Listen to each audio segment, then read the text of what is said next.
Amigos de ESPN Knockout, un saludo muy grande para todos ustedes. Como siempre, el 7 de noviembre del año 1970, Carlos Monzón lograba una victoria histórica para el boxeo argentino y latino cuando logró, y de qué forma, noquear a Nino Benvenuti, obteniendo el campeonato mundial de la categoría de los medianos. El mismo Benvenuti que había estrenado el Madison Square Garden de Nueva York enfrentando a Emil Griffith, el mismo que había sido campeón olímpico en los Juegos de Roma, justamente en 1960, el que aparecía ya tal vez un poco en el otoño de su carrera como un campeón difícil de batir.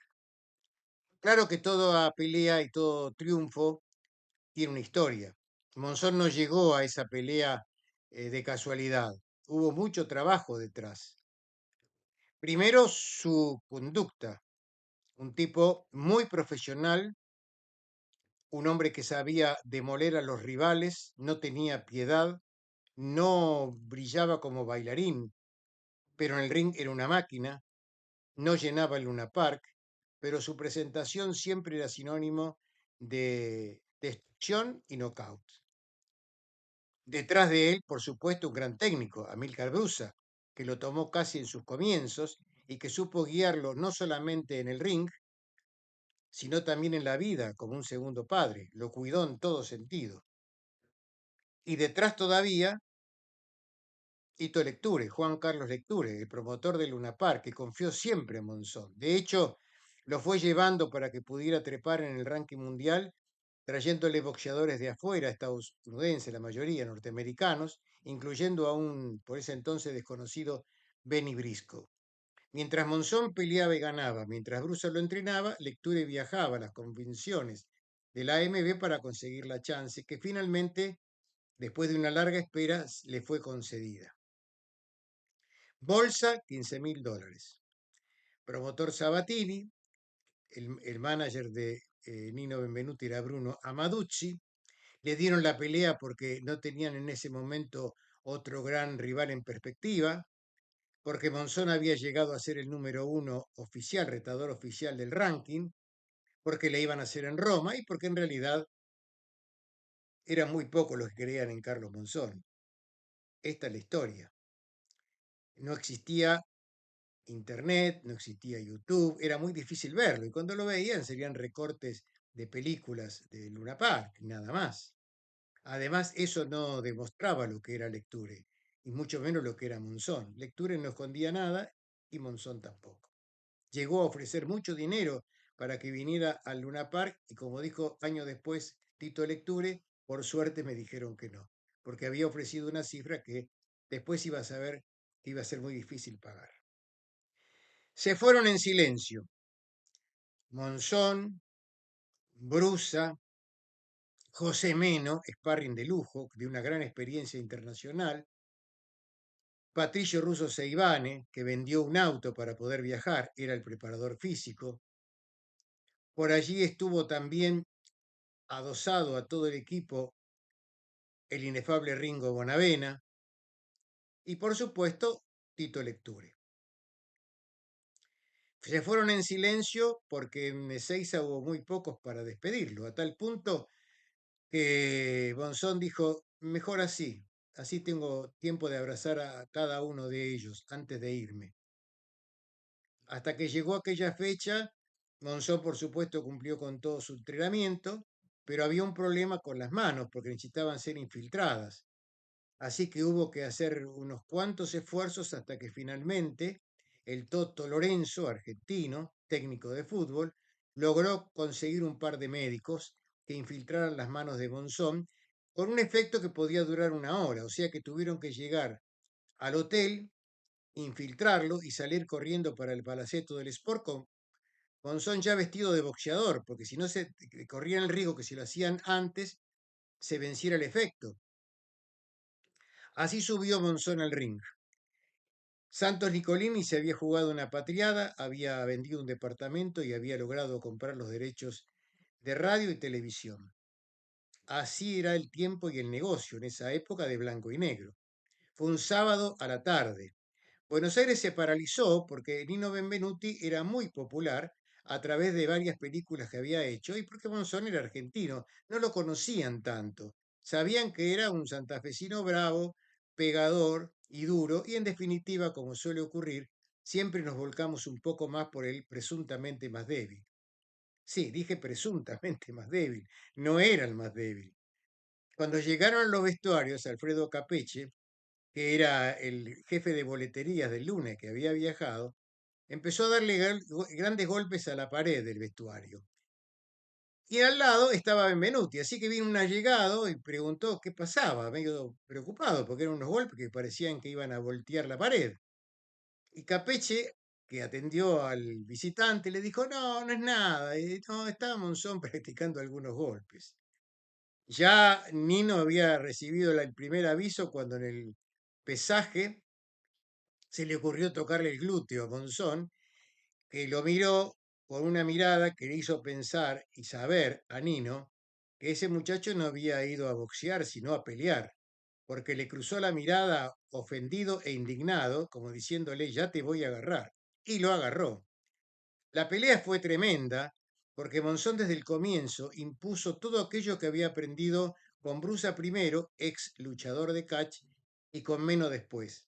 Agarrar, palanquear, meter el hombro, pegar siempre, pegar, y esto lo sabía hacer muy bien él, haciendo daño, él no salía a boxear, él salía a lastimar.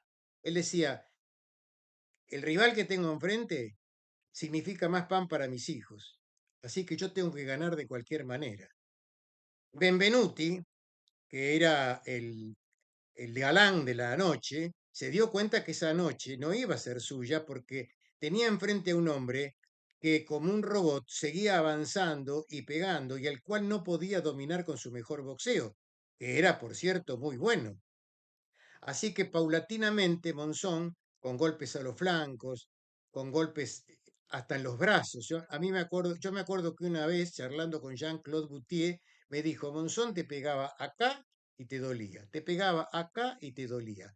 Donde pegaba dolía. Y eso fue desmoronando a Benvenuti, no solamente desde un punto de vista físico, sino también anímico. Se dio cuenta que esa noche no era para él. Tenía enfrente a alguien que no tenía ningún sentimiento de piedad y que estaba absolutamente determinado a la victoria. Lo demás se puede ver ahora sí en YouTube, lo demás se puede recordar de mil maneras, porque Monzón, cuando ya estaba Benvenuti entrando en la cuesta final de una pelea que era 15 rounds, recibió la orden de Amílcar Brusa. Brusa le dijo, Carlos, ese hombre está muerto, tiene que salir y ponerlo knockout. Y Monzón, que era muy obediente, salió a trabajar, lo fue midiendo con la izquierda, retrocedió, después lo fue llevando con izquierdas de un rincón a otro, neutral, y cuando llegó contra a las espaldas de Nino con ese rincón, cuando Nino quedó atrapado por las dos cuerdas por la esquina, Monzón lo midió y después, ¡zas! Ese derechazo tremendo. Benvenuti cayó totalmente destruido, como un títere que le cortan los hilos. No había forma de que reaccionara. De hecho, cuando logró reincorporarse, volvió a caerse a un costado porque estaba totalmente nocao. Monzón había ganado no solamente por ese sentimiento lleno de ambición, por esa determinación, por ese hambre de los años en que tenía raquitismo en las manos, por esos años en los que había sido repartidor de leche, vendedor de diarios, que había sido marginado, que había vivido en ranchos inundados allá en Santa Fe, sino por todo lo que sentía él que debía darle a sus hijos, porque fue, por cierto, un padre muy, muy generoso y muy abierto, y porque además era Monzón, tenía un corazón muy especial. Benvenuti siempre recordó a Monzón, sabiendo que había sido para él un honor perder con un gran campeón. Después vino la revancha inútil, porque ya ni Benvenuti era el mismo, ni Monzón tampoco, ya era campeón del mundo. Ya había pasado el límite del aspirante al campeón. Mientras afuera llovía en Roma, aquel 7 de noviembre del año 1970, ese pequeño grupo de amigos, porque lo eran, que habían viajado con poca plata, que habían entrenado, por supuesto, muy bien, pero sin ningún lujo, con una aranda que se había pagado el pasaje, el otro había vendido el auto, una delegación pobre. pobre en dinero, rica en ambiciones, en amistad, con José Meno y Ringo Bonavena. Esa noche Monzón salió a festejar un poco la noche de Roma que no había conocido, mientras en Buenos Aires y sobre todo en Santa Fe estallaba la gran alegría. Escopeta, como lo llamaban muchos, había logrado el sueño que para muchos era imposible, ser campeón del mundo. Sí, había ganado Monzón, un escopetazo para la historia, un derechazo digno de poner en un marquito o en un video mejor, porque ahí empezaba también, en ese momento no podíamos saberlo, la leyenda de un hombre que fue, ya lo dije, 14 veces se impuso en otras tantas defensas y se retiró campeón del mundo. La amistad entre Monzón y Benvenuti perduró, porque más allá de todo fueron rivales, no enemigos. Solo que esa noche, como alguna vez él me dijo en una nota que se publicó en la revista El Gráfico, Monzón, que era bastante duro, pero también bastante eh, parco a la hora de hablar, dijo, esa noche si yo podía o si hubiera dicho falta, lo mataba a Benvenuti. El título tenía que ser de él y lo fue. 7 de noviembre del año 1970. Empezaba una leyenda, la leyenda de Carlos Monzón. ¿Nos estamos viendo? Gracias por todo.